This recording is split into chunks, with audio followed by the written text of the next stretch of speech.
नमस्कार दोस्तों, मोहित study IQ centre में आपका स्वागत है।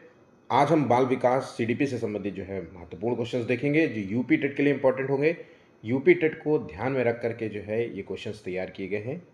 एक एक क्वेश्चंस इंपॉर्टेंट हैं, इसी तरीके के क्वेश्चंस आपको एग्जाम में देखने को मिलेंगे। मैं डेली इस चैनल के माध्यम से आपको पेपर्स देता हूँ, थ्योरी वीडियोज़ भी देता हूँ। ठीक है, पूरा सब कुछ आपको स्टडी मटीरियल यहाँ पे प्रोवाइड हो रहा है। एसएसटी के जो है थ्योरी मटीरियल भी आपको जो है इसी में अपलोड कर दिए हैं मैंने ऑलरेडी। तो आज का वीडियो जो है पूरा लास्ट तक देखिएगा। वीडियो अच्छा लगे तो प्लीज़ वीडियो को लाइक कर लीजिएगा। कोई भी क्वेश्चन से रिलेटेड इशू हो तो आप कमेंट कीजिएगा और वीडियो को ज़्यादा से ज़्यादा अपने दोस्तों तक शेयर कीजिएगा ताकि वो भी इस वीडियो का लाभ ले सके। और चैनल को सब्सक्राइब नहीं किया तो प्लीज़ चैनल को भी सब्सक्राइब कर लेना। देखिए, पहला क्वेश्चन है, महारत उन्मुख जो शिक्षार्थी होते हैं सामान्यतः जो है सफलता का श्रेय डॉट डॉट और असफलता का श्रेय जो है डॉट डॉट को देते हैं। जो महारत उन्मुख जो बच्चे होते हैं, जो पढ़ने में बहुत अच्छे होते हैं, वो सफलता का श्रेय किसको देते हैं? वो अपनी योग्यता को देते हैं। और अच्छी किस्मत को देते हैं? नहीं। कोशिश को देते हैं? बिल्कुल। वो अपनी योग्यता और कोशिश को देते हैं। उसके बाद असफलता का श्रेय क्या है? खराब किस्मत को देते हैं? तो नहीं। यहाँ पे दो आंसर दिए, योग्यता और कोशिश और अपर्याप्त कोशिश। वो असफल हुए तो ये मानते हैं कि मैंने कुछ कोशिश कम की होगी, अपर्याप्त कोशिश रही होगी, है ना, मैंने सही से पढ़ाई नहीं करी, इसको देते हैं। वो ये नहीं कहते कि किस्मत की वजह से ऐसा हुआ, मेरी तो किस्मत ही खराब चली है। ठीक है, तो ऑप्शन यहाँ पे डी इसका सही जवाब होगा। नेक्स्ट क्वेश्चन है, निम्नलिखित में से कौन सा कथन विकास के समीप दूराभिमुख सिद्धांत का प्रतिनिधित्व करता है? अब देखिए, ये जो विकास का समीप दूराभिमुख, ये शब्द याद रखिएगा। समीप दूराभिमुख, विकास की जो क्रम है, विकास का जो डायरेक्शन है, वो दो तरीके का है। एक तो समीप दूराभिमुख होता है, एक सिरोपदाभिमुख होता है। तो समीप दूराभिमुख को कहते हैं प्रॉक्सिमोडिस्टल। ध्यान रखिएगा, इसको कहते हैं प्रॉक्सिमोडिस्टल। इस शब्द को आप अपने दिमाग में अच्छे तरीके से बैठा लीजिएगा। प्रॉक्सिमोडिस्टल का मतलब होता है कि यहाँ पे माना जाता है कि जो विकास होता है वो मध्य भाग से शुरू होता है, शरीर के मध्य भाग से शुरू होकर के बाहर की तरफ जाता है। तो मध्य भाग से बाहर की तरफ जाएगा। मतलब हम अगर शरीर की बात करें तो रीढ़ की हड्डी से बाहर की ओर। बात समझ गए? मतलब पहले जो है बच्चा बड़े अंगों पर नियंत्रण करना सीखता है छोटे अंगों की जगह। ठीक है, तो पहले बच्चा बड़े अंगों को नियंत्रण करना सीखता है, समीप दूराभिमुख हो गया। और सिरोपदाभिमुख में क्या होता है, जिसे कहते हैं सेफेलोकॉर्डल। तो उसमें क्या होता है कि बच्चे का जो है पहले सर डेवलप होता है, फिर जो है बाकी अंग होते हैं, डेवलप होते हैं। ठीक है, तो ऊपर से नीचे, सर से पैर की ओर जो है डेवलपमेंट होता है, यहाँ मध्य भाग से बाहर की ओर होता है। बात यहाँ समझ गए? अब यहाँ पे देखिए इसका प्रतिनिधित्व कौन सा कर रहा है।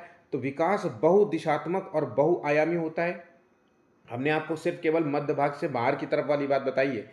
अलग अलग संस्कृतियों में रहने वाले हम शक्ल जुड़वा अलग अलग दो दरों से विकसित हो सकते हैं, या फिर मोतियों को धागे में पिरोने से पहले बच्चे गेंद को पकड़ने की क्षमता विकसित करते हैं।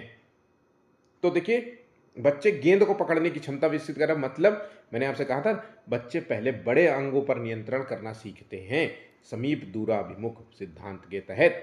तो यहाँ पे बच्चा पहले गेंद पकड़ना सीखेगा मोतियों में धागा पिरोने की जगह। मोतियों में धागा पिरोना मतलब एक महीन बारीक काम होता है। ठीक है, तो ये जो है फाइन मोटर स्किल्स में आता है। ये जो बच्चा जो है बड़े स्किल्स पे काम कर रहा है, बड़ी चीज़ों पे नियंत्रण कर रहा है, वो ग्रॉस मोटर स्किल्स हो गया। ठीक है, नेक्स्ट क्वेश्चन है, बाइगोस्की के अनुसार जो है बच्चे स्वयं से बात करते हैं।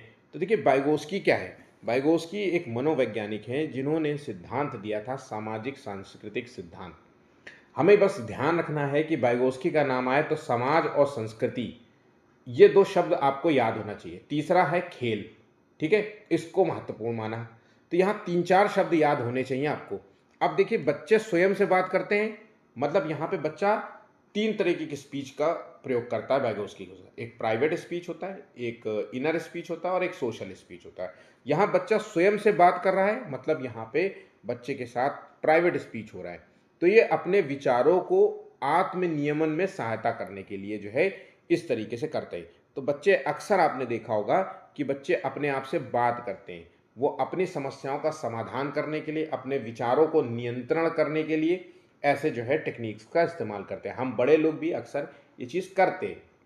ठीक है, तो विचार और आत्मनियमन में सहायता करने के लिए बच्चे स्वयं से बात करते हैं, अपनी समस्याओं को समाधान जो है अपने समस्याओं को समाधान ढूंढने के लिए जो है अपने आप से बात करते हैं। ठीक है, नेक्स्ट क्वेश्चन है, जेंडर के व्यवहार के बारे में पूर्व कल्पित सामान्यीकरण क्या कहलाता है?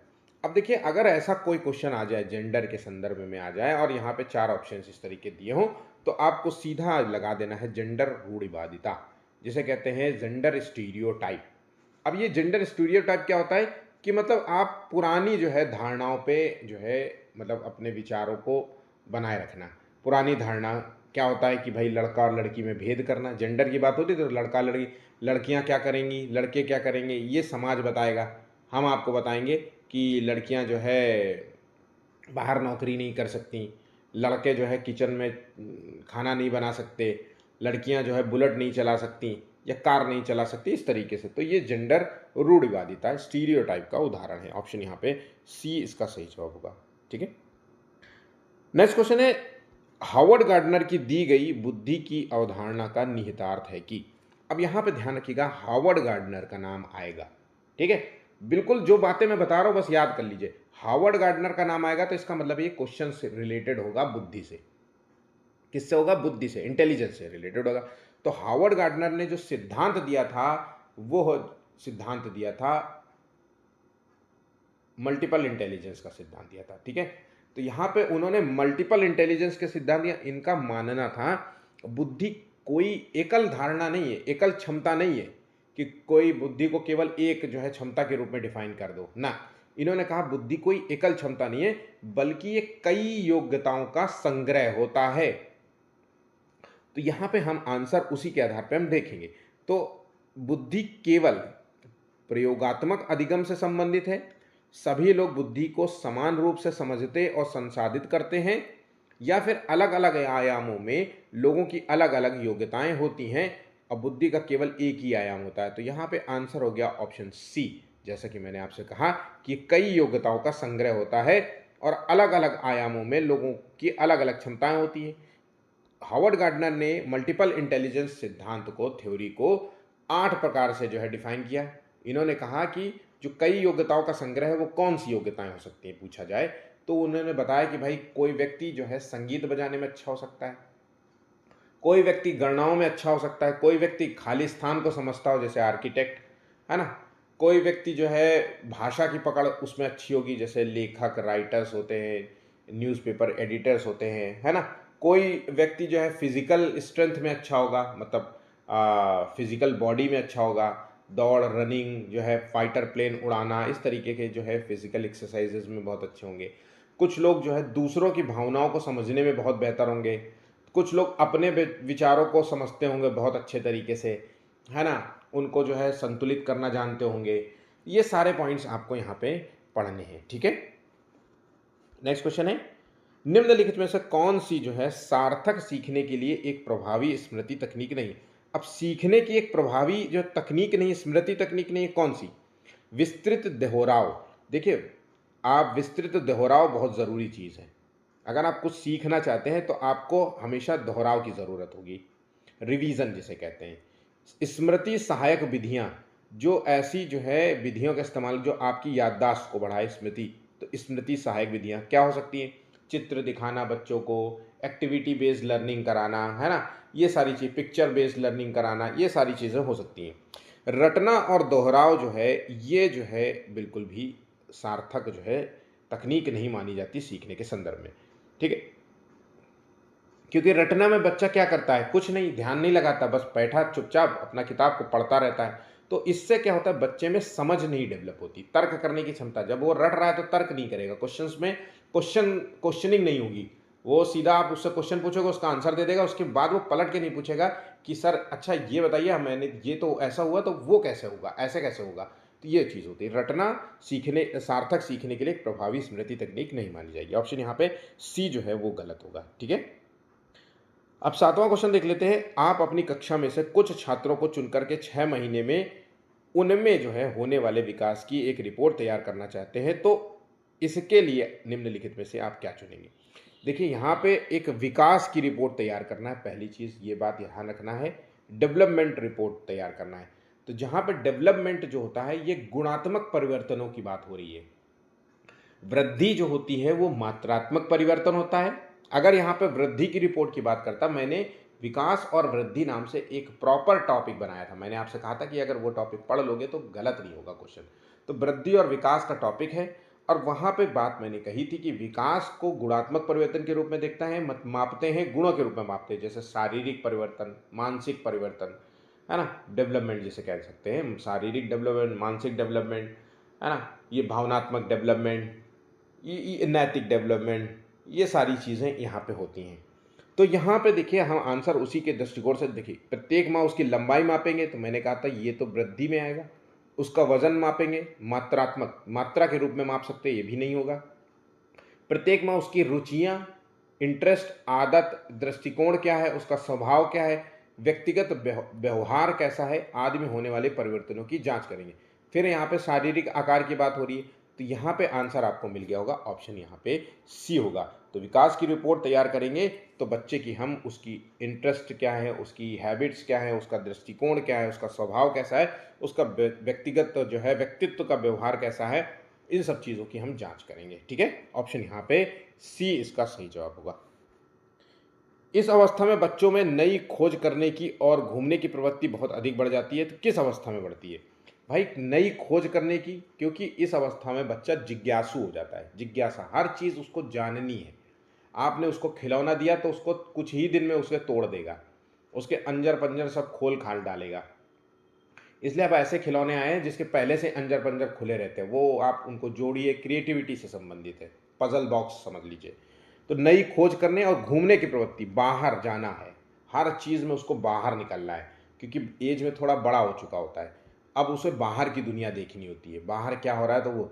तो आप अक्सर देखा होगा ऐसे बच्चे जो है, माता पिता बाहर निकलते हैं तो खूब रोते हैं कि मुझे भी चलना है, ये करते हो, तो ये बढ़ जाती है। तो ये शैशवावस्था तो होगा नहीं, जो कि बहुत कच्ची उम्र होती है, 0 से 2 वर्ष की होती है, इसमें बच्चा अभी। अब यहाँ पे किशोरावस्था में ये बात समझ में आ रही है, लेकिन उससे पहले दिया है उत्तर बाल्यावस्था। तो आंसर हम लगाएंगे ऑप्शन बी, उत्तर बाल्यावस्था। देखिए बाल्य शैशवावस्था के बाद आता है बाल्यावस्था। बाल्यावस्था के दो होते हैं, एक पूर्व बाल्यावस्था होती है, एक उत्तर बाल्यावस्था अवस्था होती है, जिसे लेटर चाइल्डहुड कहते हैं। बाल्यावस्था मतलब चाइल्डहुड, और उत्तर का मतलब लेटर, लेटर चाइल्डहुड, बाद की। तो यहाँ पे बच्चा जो है नई खोज करने, जिज्ञासा प्रवृत्ति का होता है, घूमने की प्रवृत्ति आपको इसमें देखने को मिलेगी। ऑप्शन यहाँ पे बी इसका सही जवाब होगा। विकास कभी न समाप्त होने वाली प्रक्रिया है, ये विचार किससे संबंधित है? अब देखिए, विकास कभी न समाप्त होने वाली प्रक्रिया है या प्रक्रिया है, इसको जो है किसने, तो ये निरंतरता का सिद्धांत से संबंधित है। मतलब ये विकास कभी न समाप्त, मतलब निरंतर चलने वाली प्रक्रिया है, निरंतर, जन्म से शुरू होगी, ये व्यक्ति के जन्म से शुरू होगी विकास की अवधारणा, और उसके मरने तक, उसके मरने तक चलेगी, जिसे कहते हैं वोम्ब। वोम्ब मतलब गर्भ, टू टोम्ब, टोम्ब मतलब कब्र। तो जन्म से कब्र तक चलती है, गर्भ से शुरू होकर के कब्र तक जाती है, निरंतरता के सिद्धांत पर कार्य करती है। ठीक है, माता पिता से संतानों को प्राप्त होने वाले गुणों को कहते हैं। तो माता पिता से जो संतानों को प्राप्त होने वाले गुण होते हैं उसको जो है कहा जाता है वंशानुक्रम। ऑप्शन यहाँ पे बी होगा। वातावरण जो होता है ये बाहरी, बाहर से दिया गया जो है गुण होता है। ठीक है, नेक्स्ट क्वेश्चन है, वातावरण वह बाहरी शक्ति है जो हमें प्रभावित करती है, किसने कहा था? तो ये स्टेटमेंट जो दिया गया है, ये स्टेटमेंट जुड़ा हुआ है ऑप्शन बी से, रॉस ने कहा था। ऑप्शन यहाँ पे बी है, 11वें का बी, ऑप्शन बी। निम्नलिखित में से किस विचारक ने मैं और मुझे का सिद्धांत दिया था? यूपी टेट के लिए इंपॉर्टेंट है। मैं और मुझे का जो सिद्धांत दिया था वो दिया था जॉर्ज हर्बर्ट मीड ने। तो ऑप्शन यहाँ पे बी दिया है आंसर। ठीक है, मैं का भाव जो होता है वो मैं का भाव एक तरीके से रचनात्मक प्रतिक्रिया को मान सकते हैं, स्वाभाविक प्रतिक्रिया को मानते हैं। मुझे जो है ये सामाजिक लोकतंत्र मूल्यों का जो है रूप को दर्शाता है। मुझे। ठीक है, तो मीड है आंसर इसका सही जवाब, इसको नोट कर लेना। नेक्स्ट क्वेश्चन है, बैगोस्की जो है बच्चों के सीखने में निम्नलिखित में से किस कारक की महत्वपूर्ण भूमिका पर बल देते हैं। तो बच्चे को सीखने में, जहां की मैंने आपसे कहा था कि बैगोस्की का नाम आए तो इसका मतलब है सामाजिक सांस्कृतिक सिद्धांत नाम याद आना चाहिए आपको। और यहाँ पे देखिए सामाजिक सांस्कृतिक में से कुछ ऑप्शन मिल रहा है, तो ऑप्शन यहाँ पे ए बिल्कुल सही जवाब होगा। ठीक है, नेक्स्ट क्वेश्चन है, एक वर्ष तक के शिशु, जो एक वर्ष के जो कम उम्र या उसके आसपास के जो बच्चे होते हैं, वो आंख, कान, हाथ से सोचते हैं, तो निम्नलिखित में से कौन सा स्तर माना जाएगा, शामिल होता है। अब देखिए ये जो क्वेश्चन है ये जुड़ा हुआ है पियाजे से। किससे जुड़ा है? पियाजे से जुड़ा है। पियाजे ने जो सिद्धांत दिया था वो संज्ञानात्मक विकास का सिद्धांत दिया था, और इस संज्ञानात्मक विकास सिद्धांत के तहत इन्होंने 4 चरण बताए थे। 4 चरण यहाँ पे लिखे हैं। पहला चरण इंद्रिय जनित गामक स्तर है, दूसरा जो है पूर्व संक्रियात्मक स्तर है, तीसरा मूर्त संक्रियात्मक स्तर है, चौथा अमूर्त संक्रियात्मक स्तर है। तो जो यहाँ पे बच्चा जो है सेंसस के माध्यम से जो है दुनिया के बारे में जानने का प्रयास करता है, सेंसस के माध्यम से सीखता है, तो ऑप्शन यहाँ पे डी सही जवाब होगा। इंद्रिय जनित गामक अवस्था, सेंसोरी मोटर स्थिति। ठीक है, ये अवस्था होती है 0 से 2 वर्ष की अवस्था होती है। इसमें बच्चा जो है स्पर्श करके, चूस करके, है ना, अपने जो है भावों को प्रकट करता है। एक बाल केंद्रित कक्षा में बच्चे जो है वो क्या होते हैं? तो वो एक बाल केंद्रित कक्षा में बच्चा जो होता है वो सक्रिय रूप से जो है ज्ञान के निर्माण में सहायता करते हैं। तो सक्रिय ज्ञान के निर्माण में सक्रिय रूप से लगे हुए होते हैं। ऑप्शन यहाँ पे ए सही जवाब होगा। इसका क्या मतलब है? तो यहाँ पे ज्ञान का निर्माण मतलब वो नॉलेज जो बन रहा है, क्रिएट हो रहा है, ABCD लर्निंग हो रही है, यहाँ पे बच्चा जो है स्वयं से जो है सीखता है। ठीक है, बाल केंद्रित मतलब बच्चा केंद्र में है और बच्चे को ध्यान में रख करके एक्टिविटीज कराई जा रही हैं, लर्निंग कराया जा रहा है। ठीक है, निम्नलिखित में से कौन जो है बुद्धि की परिभाषा नहीं है? अब बुद्धि की परिभाषा नहीं है, क्या है? बुद्धि कार्य करने की एक विधि है, बुद्धि ज्ञान अर्जन करने की एक क्षमता है, या फिर जीवन की अपेक्षाकृत नवीन परिस्थितियों से अपना सामंजस्य करने की व्यक्ति की योग्यता ही बुद्धि है, या राजनीतिक, आर्थिक और सामाजिक शक्ति प्राप्त करने के लिए प्रयुक्त उक्ति बुद्धि है। आंसर हो गया ऑप्शन डी, यहाँ पे उसकी अपरिभाषा नहीं मानी जाएगी। ऑप्शन बाकी सब सही है, लेकिन ये ऑप्शन गलत है। निम्नलिखित में से कौन सी जो है शिक्षा मनोविज्ञान की सर्वाधिक व्यक्तिनिष्ठ जो है विधि है? अब शिक्षा मनोविज्ञान की सबसे व्यक्तिनिष्ठ विधि है, मतलब यह अपना अपना। व्यक्तिनिष्ठ का मतलब होता है सब्जेक्टिव मेथड। अब सब्जेक्टिव मतलब आप क्या सोचते हो शिक्षा मनोविज्ञान के बारे में, तुम क्या सोचते हो, वो क्या सोचता है, ये अपना अपना। तो ये जो यहाँ पे दिया गया है, यहाँ पे इसका सही आंसर होगा अंतदर्शन। ऑप्शन यहाँ पे डी इसका सही जवाब। इसमें क्या होता है, हम अंतदर्शन में क्या होता है, अपने अंदर के भावों और विचारों और मूल्यों का जो है विश्लेषण करते हैं। ठीक है, अपने अंदर झांकना एक तरीके से समझ लो। चलिए नेक्स्ट क्वेश्चन देखें। दर्पण चित्र परीक्षण किसे जो है मापने हेतु प्रयुक्त होता है? तो दर्पण चित्र परीक्षण जो है क्या करते हैं? दर्पण चित्र परीक्षण मतलब एक दर्पण के सामने खड़े होकर के आप उससे बात करते हैं। तो ये जो परीक्षण होता है ये अधिगम, अंतरण, अभिरुचि और अधिगम की गति को के लिए प्रयुक्त। तो 18वें का जो यहाँ पे अधिगम, अंतरण, क्या सीखा, कितना जो है ट्रांसफर हुई, ये सब चीजों पे डिपेंड करता है। ऑप्शन यहाँ पे बी इसका सही जवाब। सूझ या अंतर्दृष्टि के सिद्धांत का प्रतिपादन किया था? तो सूझ या अंतर्दृष्टि के सिद्धांत का प्रतिपादन किया था गेस्टाल्टवादी मनोवैज्ञानिक ने। ऑप्शन यहाँ पे बी इसका सही होगा। मैक्स डूगल के अनुसार प्रत्येक मूल प्रवृत्ति से संबंधित है होता है। तो यहाँ पे मैकडूगल के अनुसार तो यहाँ पे जो मूल प्रवृत्तियां हैं वो 14 प्रकार की, 14 प्रकार। ठीक है, तो यहाँ पे 20वें का आंसर है बी, संवेग।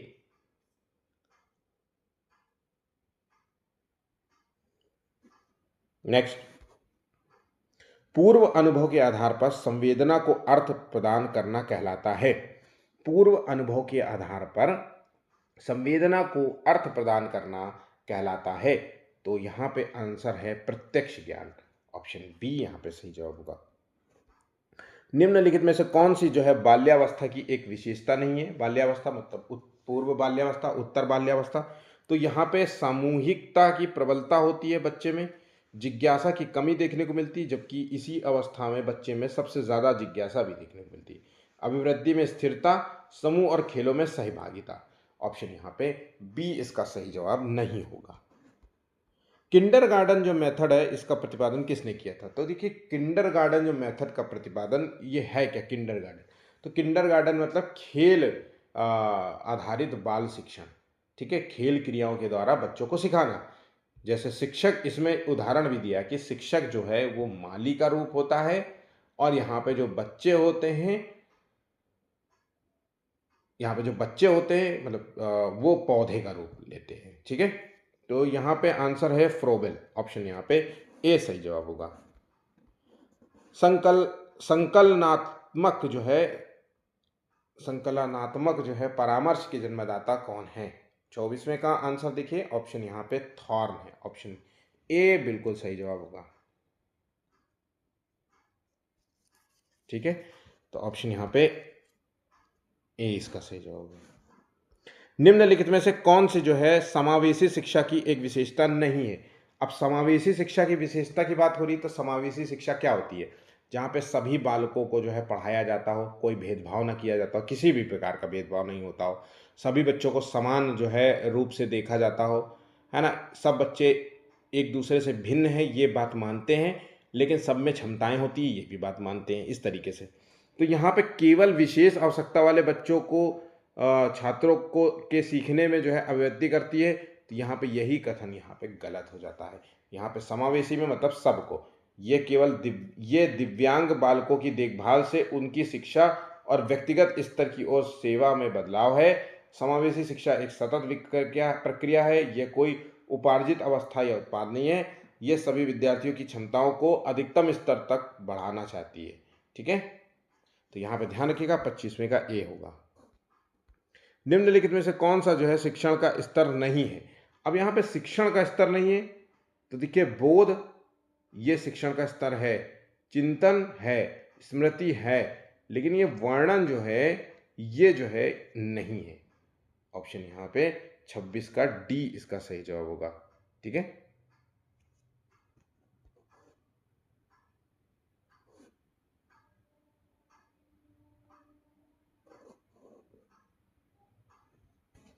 नेक्स्ट क्वेश्चन है, वृद्धि के एक शक्ति सिद्धांत के अनुसार बुद्धि की योग्यता निम्नलिखित में से कैसी है?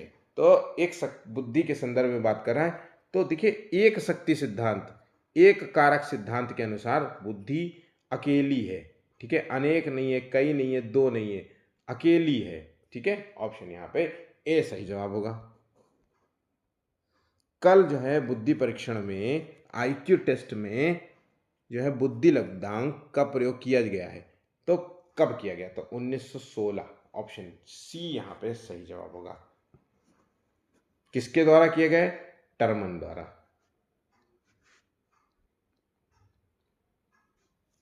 ठीक, नेक्स्ट, किशोरावस्था बढ़े हुए संघर्ष, तनाव, तूफान, विरोध की अवस्था है। मतलब किशोरावस्था को एडोलेसेंस कहते हैं। क्या कहते हैं? एडोलेसेंस। और इस अवस्था को जो है स्ट्रेस एंड स्टॉर्म की अवस्था कहा जाता है, क्योंकि किशोरावस्था में बच्चे में एक तो हार्मोनल चेंजेस होते हैं और उसके बाद दोस्त यार बनते हैं, आउट प्लान बनाते हैं, बाहर निकलने का प्लान बनाते हैं, है ना। तो ये सारी जो है कुछ खूबियां होती हैं किशोरावस्था में, एडोलेसेंस। तो ये जो बात कही है वो स्टैनले हॉल की है। ऑप्शन यहाँ पे सी इसका सही जवाब होगा। लास्ट क्वेश्चन है, वे छात्र अपनी बुद्धि तथा कल्पना से नवीन वस्तु, अपनी बुद्धि और कल्पना सोच से, इमेजिनेशन से किसी नई चीज का सृजन करते हैं, क्रिएशन करते हैं, तो ऐसे छात्र कहलाते हैं प्रतिभाशाली या फिर सृजनात्मक छात्र कहलाते हैं। यहाँ पे देखिए बुद्धि से नई स्तर पर, तो यहाँ पे सृजनात्मकता का जो है आंसर होगा, ऑप्शन यहाँ पे सी सही जवाब होगा। तो कुछ इस प्रकार से जो है बाल विकास से रिलेटेड क्वेश्चंस आपको यूपी टेट में देखने को मिलेंगे। अगर वीडियो अच्छा लगा तो प्लीज़ वीडियो को लाइक ज़रूर कर लीजिएगा, शेयर कीजिएगा और चैनल को सब्सक्राइब नहीं किया तो प्लीज़ चैनल को भी सब्सक्राइब कर लीजिएगा। अभी के लिए बस इतना ही, धन्यवाद।